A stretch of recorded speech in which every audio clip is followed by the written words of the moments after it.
So in 2008, we faced some tough times and had to make a choice. We had a cabin in the Hocking Hills that had no water, no electric.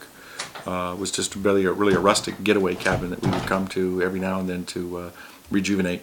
And we had a nice house in Canal Winchester, so we had to sell that, and we were fortunate to sell it. We sold it for a lot less than it was worth. And then we were confronted with how do we move into a rustic cabin with no water and electric. So thankfully we found a lot of good parts and pieces and things off of Craigslist, and I taught myself how to do electric, plumbing, passed the plumbing inspection for the county, and plumbed and did electric in the entire house.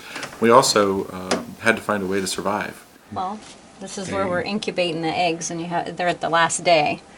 So you have to keep the temperature about 100 and the humidity up. And we have Easter eggers in there. They're Americanas. They lay green eggs. So we started the first summer selling trees that we would dig up in the fields, dogwood trees and tulip poplar trees that people really were that were sought after, and sold them through Craigslist.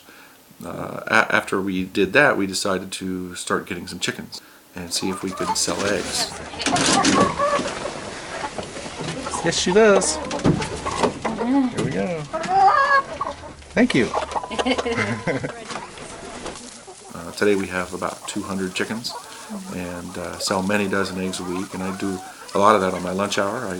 I'm in a suit and tie, and I deliver eggs in a cooler in downtown Columbus. We have a lot of customers locally, as well as others that either come by or we drop off eggs to.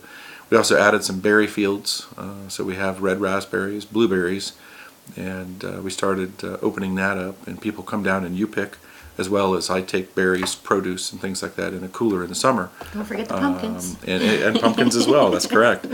We do a lot of pumpkins and gourds and things too, so people will order them and we'll take them and deliver, or they'll come here and pick their own. But you know, this was a way for us to make ends meet. We've got a lot of the creditors of the company that we're settling with, and we've settled I think 6 of the 9 creditors at this point, but we had to find a way to generate some extra income so we could survive and handle the creditors and the damage that was left to us.